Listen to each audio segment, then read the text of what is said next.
क्या लोग आपसे हमेशा चुप हो जाने के लिए कहते रहते हैं? क्या आप अक्सर बिना सोचे बोल देते हैं और बाद में उसे कहने के लिए पछताते हैं? क्या आपको लगता है कि आपके सिर के अंदर बहुत शोर हो रहा है और आप जानना चाहते हैं कि उसको कैसे बंद किया जाए? देखिए, अच्छी बात यह है कि कोई भी चुप रह सकता है। उसके लिए केवल समय और धीरज की जरूरत होती है। अगर आप जानना चाहते हैं कि किस तरह चुप रहा जाए, तो इस कहानी को पूरा सुनिए और कहानी शुरू करने से पहले वीडियो को एक लाइक कर दो। एक बहुत बड़े आश्रम में बहुत शिष्य और उनके गुरु रहते थे। उनमें से एक शिष्य ऐसा था जिसके दिमाग में हमेशा कुछ ना कुछ चलता रहता था और वह कभी भी शांत और चुप नहीं रह पाता था। वह बिना सोचे समझे ही कभी भी कुछ भी कह देता था।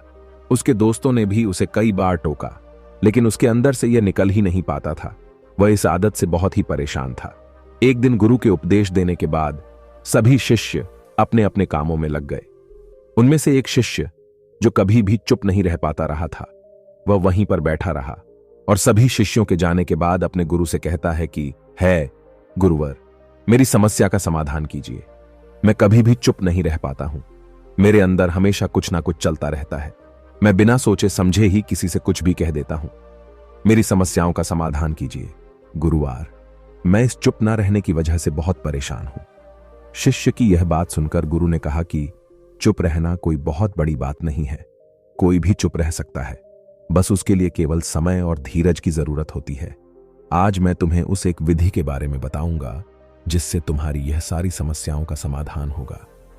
मेरे द्वारा बताई विधि को बड़े ही ध्यान से सुनना, तभी तुम्हारी इन सारी समस्याओं का समाधान हो सकेगा। यह विधि है किसी बातचीत के दौरान चुप रहना। इस विधि के 8 नियम है, ध्यान से सुनो। पहला नियम है, बोलने से पहले सोच लीजिए। वे लोग जो स्वाभाविक रूप से ऊंचे स्वर वाले होते हैं, उनके अंदर यह महत्वपूर्ण कुशलता नहीं होती है। तो अगली बार जब आप ऐसी परिस्थिति में हों कि आप कुछ कहने के लिए बेचैन हो रहे हों, तब एक पल के लिए ठहरिए और खुद से पूछिए कि आप जो कहने जा रहे हैं, क्या उससे वास्तव में इस परिस्थिति में कुछ लाभ होगा? क्या आप लोगों को कोई ऐसी जानकारी देंगे जिसकी उन्हें जरूरत है?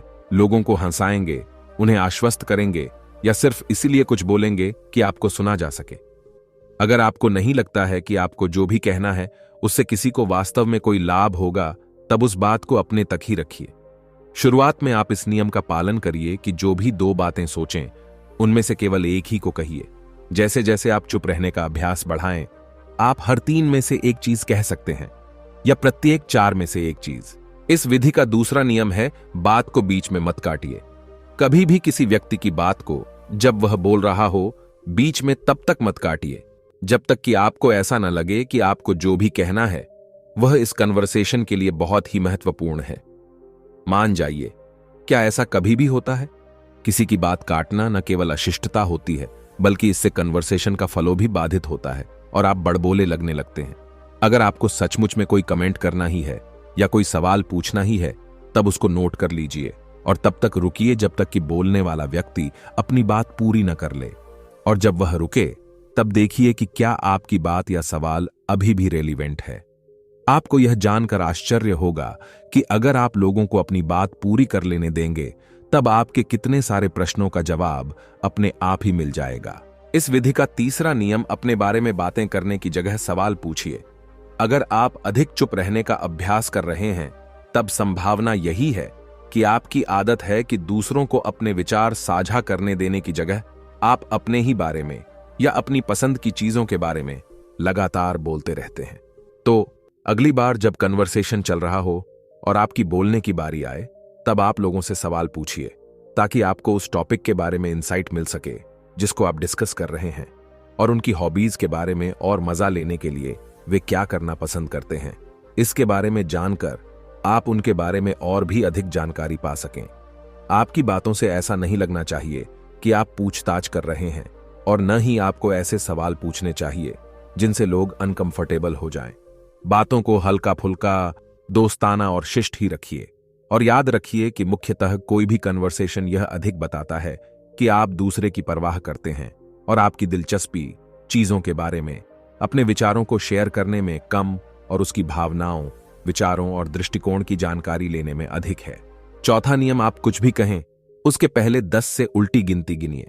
अगर आपको लगता है कि आपने सबसे शानदार कमेंट सोच लिया है, तब उसे 10 सेकंड का समय दीजिए।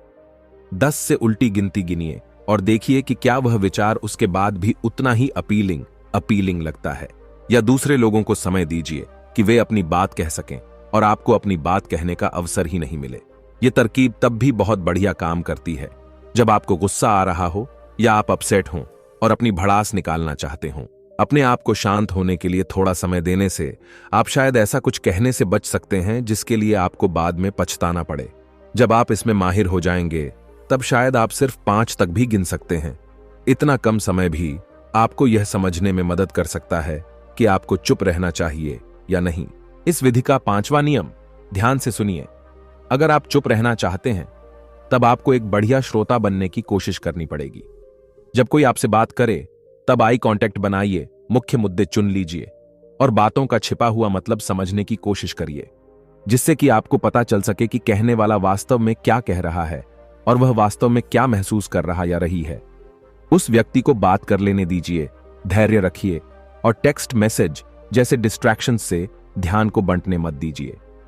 उनके विचारों को मूर्त रूप में पाने के लिए सवाल पूछिए, मगर टॉपिक से हटकर यूं ही ऐसा कुछ भी मत पूछिए जिससे वह व्यक्ति शायद कंफ्यूज हो सकता हो। आप अच्छा श्रोता होने का जितना अधिक प्रयास करेंगे, कन्वर्सेशन पे छा जाने के लिए आप उतने ही कम मजबूर होंगे।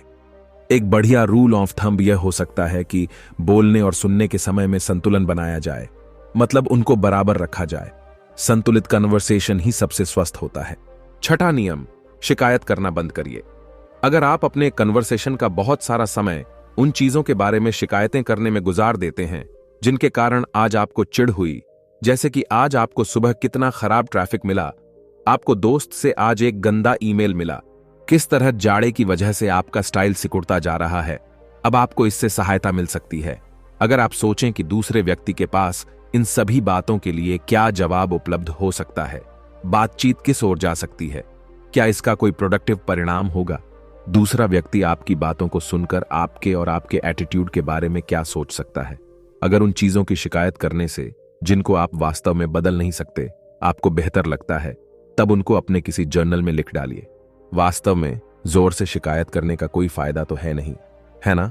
अगर आपको कोई सचमुच की समस्या है और आप उसकी बात करना चाहते हैं तब ठीक है। हम यहां बात कर रहे हैं केवल कन्वर्सेशन के लिए शिकायत करने की आपकी जरूरत की। इस विधि का 7वां नियम, अपनी सांस पर फोकस करिए। अगर आप सचमुच में बेचैन हो रहे हैं और बिना किसी कारण के बातें करना शुरू ही करना चाहते हैं, तब बस अपनी सांस पर फोकस करिए। अपनी सांस के आने और जाने पर ध्यान दीजिए और कोशिश करिए कि आप और गहरी सांसें समानता से लें। कुलबुलाहट करना बंद करिए और ध्यान से सुनिए कि आपके आसपास क्या हो रहा है। आप जो भी कहने के लिए इतने बेचैन हैं, उसकी जगह आप क्या सोच और महसूस कर रहे हैं, उस पर फोकस करिए। इस तकनीक से आप शांत हो सकेंगे और आप देख सकेंगे कि बात करना इतना महत्वपूर्ण है। इस विधि का 8वां और आखिरी नियम, आप जो भी सुनते हैं उसको प्रक्रिया करने में कुछ समय लीजिए। हो सकता है कि आप ऐसे व्यक्ति हों जो कि सुनी हुई किसी भी बात पर तुरंत प्रतिक्रिया देता है और जो भी सोच रहा होता है, जिस पर भी चकित हो रहा होता है, जिस पर भी चकित जैसा कुछ हो रहा होता है, उसको तुरंत कह डालना चाहता है। मगर किसी भी परिस्थिति से निपटने का यह सबसे बढ़िया तरीका नहीं है। अगर जो कुछ भी हो रहा है आप उसको प्रोसेस करने के लिए कुछ समय लेना चाहते हैं और कोई प्रश्न या कमेंट पूरी तरह से तैयार करना चाहते हैं, तब आप कहीं कम बोल पाएंगे और आप कुछ ऐसा पूछ पाएंगे या कमेंट कर पाएंगे जो कि कहीं अधिक सटीक होगा। इससे आपको समय मिलेगा कि आप अपने आंतरिक एडिटर बन जाएंगे और आप वो सब फालतू चीजें नहीं कहेंगे जिनसे कुछ भला नहीं हो रहा है।